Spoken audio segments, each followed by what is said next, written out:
నంది తిమ్మన, దూర్జటి,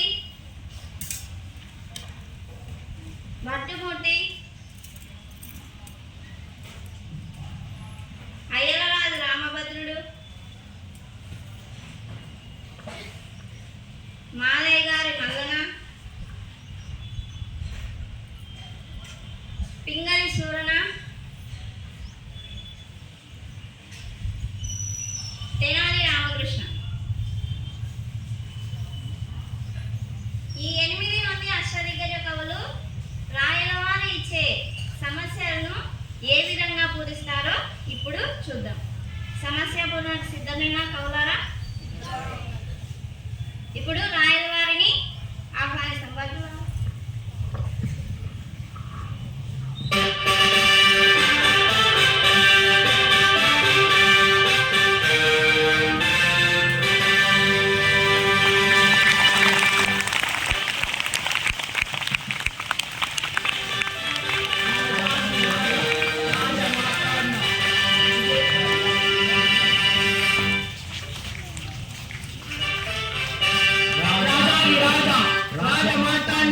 విజయనగర సామ్రాజ్యాధినేత సాహితీ సమారంభన సార్వభౌమ శ్రీ శ్రీ శ్రీకృష్ణదేవరాయ వారు విచ్చేయుచున్నారు.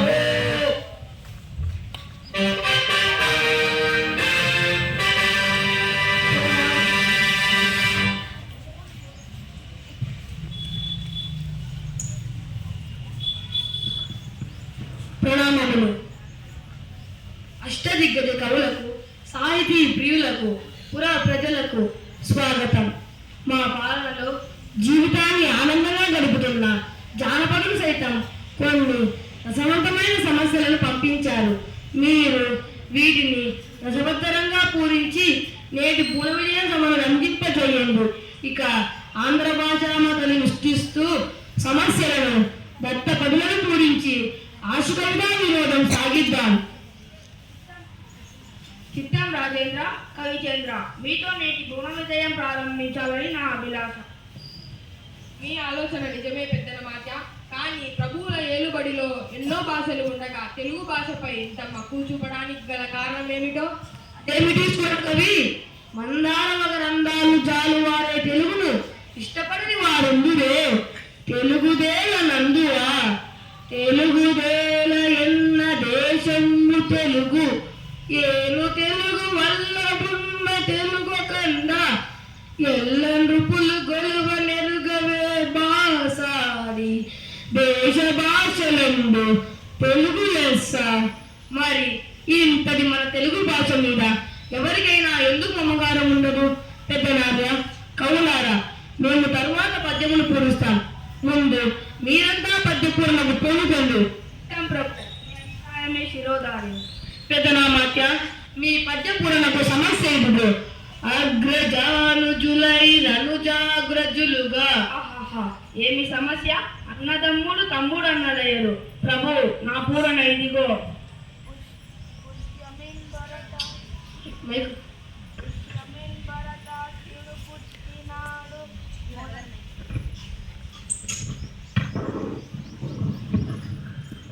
పుష్యమిన్ భరతాఖ్యుడు పుట్టినాడు, మునసి లక్ష్మణ ఆశ్లేష పుట్టినాడు, భరత లక్ష్మణ క్రమమిది ఎరసి చూడ, నగ్రజానుజులై తనుజాగ్రజులగా.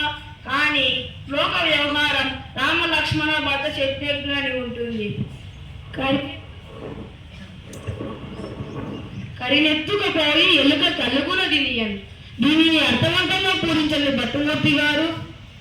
ఫలజీవులకు సుపరిచితమైన చక్కని సమస్య ఇచ్చారు మహారాజా. కరులు చిలుకలెద్దులు చక్కెరతో నొనరించి ఆర్చి, కడబెట్టుడుచో కరిమరిచె వర్తకుండా, కరినెత్తుకపోయి ఎలుక కలుగున దినియన్. ఆహా, ఎంత అద్భుత పురణ! ఎలుక ఏనుగు ఎత్తుకొని పోగలదా? ఆ ఏనుగు రంధ్రంలో పట్టున. ఏనుగులు, చిలుకలు, ఎద్దులు మొదలైనవి చక్కెరతో తయారు చేసిన బొమ్మలు. వ్యాపారి పగులంతా వీటిని అమ్మాడు. సాయంత్రానికి అన్ని బొమ్మలు ఎత్తిపెట్టి ఒక ఏనుగు బొమ్మను మరిచాడని దానిని ఎలుక రంధ్రంలోకి తీసుకుపోయిన మీ భావం విలువగా ఉంది. బహుబాగు కృతజ్ఞతలు మహారాజా. ముద్దు పలుకుల ముక్కుతి మన కవి అందుకోండి. గాడిద చెంగదన్న ఘన సంపన్న దీనిని పూజించండి. రాజశేఖర, మానవులలో ఆడిన మాట ప్రతివారు కొందరు ఉన్నారు. జంతువులలో దీన్ని చూడలేదు. అయినా దైవ పూజతో పూజించలేదు. ఆడిన మాటను తప్పిన గాడిద కొడుకంచు తిట్టగా విని అయ్యో వీడా నా కొడుకని ఒక గాడిద ఏడ్చెం గదన్న ఘన సంపన్న. లౌకిక జీవన గమనంలో గ్రామీణులు దూషణను ఆడి తప్పే తినదగిన స్వభావాన్ని తెలుపుతూ మాట నిలబెట్టుకోవడం విలువను చాటారు. ఆడి తప్పే మనిషిని గాడిద కొడుకని తిట్టినప్పుడు విశ్వాసానికి మారుపేరుగా నిలిచిన జంతువు గాడిద ఏడ్చిందన్నారు. దీనిని చెబుతూ దృష్టాంత రూపంలో మీ పూర్ణ బల తూచటి తిమ్మల గమనింద్రులు లోకరీతిని బీది లేకుండా పలికారు. ఇప్పుడు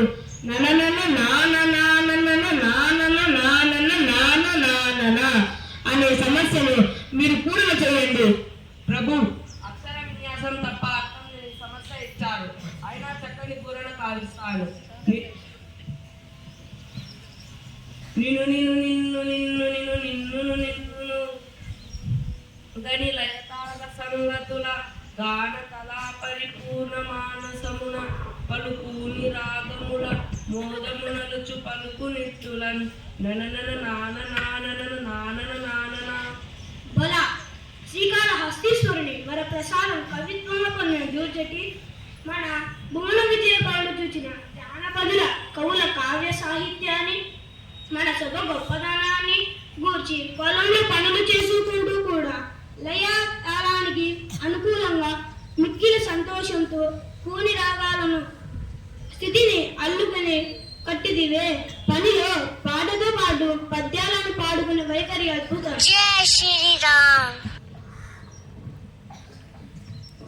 అవునవును, జానపదుల సత్తు జానపదం సత్యం చెప్పారు. రామకృష్ణ, తదుపరి మీదే వంతు. మీ పదగుంపనాన్ని మేము ఎరుగుదము. మేక మరియు తోక ఈ రెండు దత్త పదాలతో ఒక సీతపద్యం చెప్పండి. దేవరా, మీరు ఆదేశిస్తే కాదంటానా? ఆలకించండి మహాప్రభు.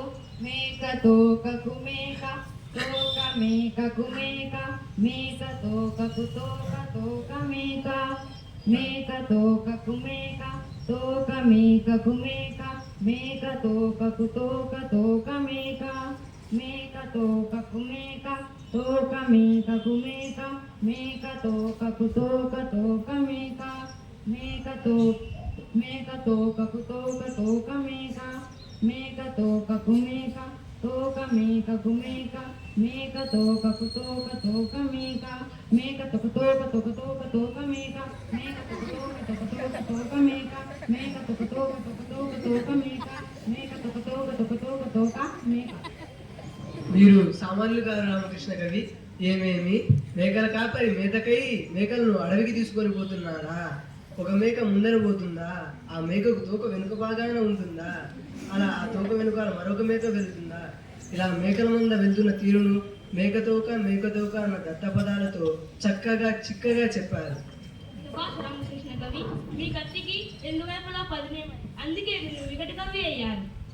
రామభద్ర, గోలకొండ మూలకొండ, పూలదండ కొత్తకొండ ఈ పదాలను ఆధారం చేసుకొని భారతార్థంలో ఒక పద్యం చెప్పండి. చిత్తం మహాప్రభు.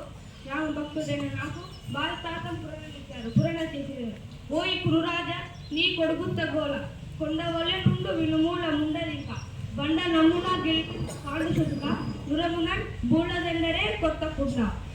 ఓయి కుర్రాజా, నీ కొడుకు దుర్యోధనుడు ఉత్త గోల కలిగిన మనసు, ఆకారంలో కొండలాగా ఉన్నాడు, బుద్ధి బలం లేనివాడు.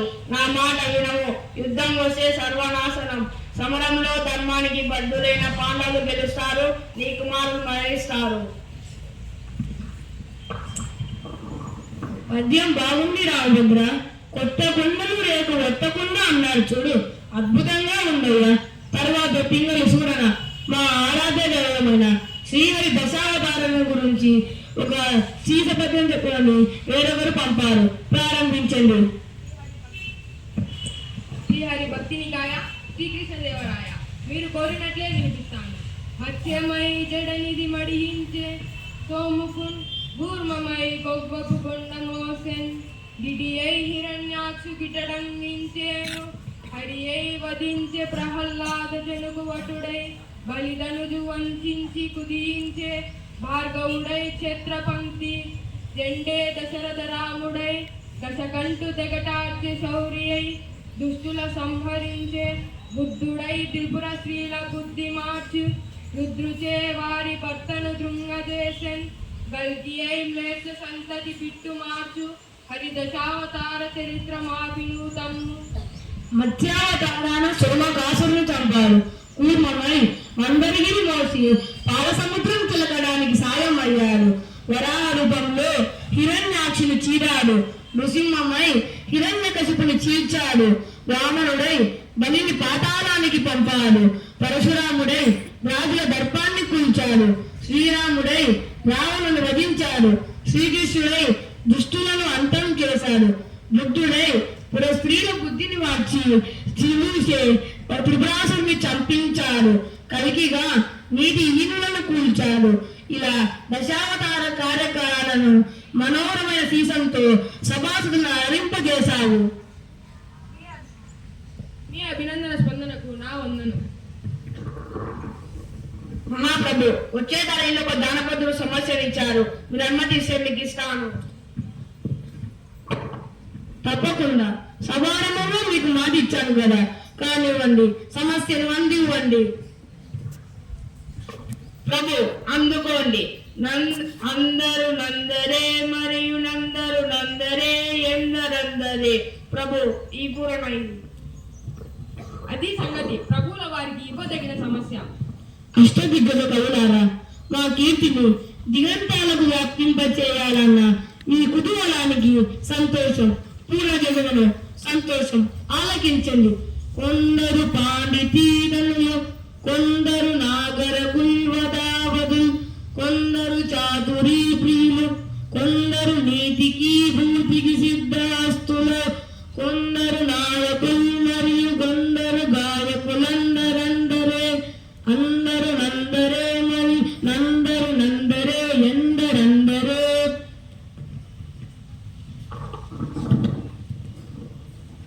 సభలో కొందరు పాండిత్యమే దయంగా కలవారు, కొందరు నాగరికులు, ఇంకొందరు ప్రవర్తకులు, మరికొందరు చాతుర్యాన్ని ఇష్టపడేవారు, నీతికి సంపదకు నిలయమైన వారు ఇంకొందరు, నేతలు మరియు గాయకులు. ఇలా సభలోని వారు ఉద్దేశించి చెప్పారు. దీనిలో మన రాజ్యంలోని ప్రజల సాహితీ సామర్థ్యాలను గుర్తు చేస్తూ అందరూ అందరే అనడం వలన ఎవరికి వారే గొప్ప అని అర్థం. కవి బనులారా, మీ సమస్య పూర్వల పద్యగానంతో మా మనసంతో మురిసింది. సభికులకు కృతజ్ఞతాంజలులు. స్వస్తి.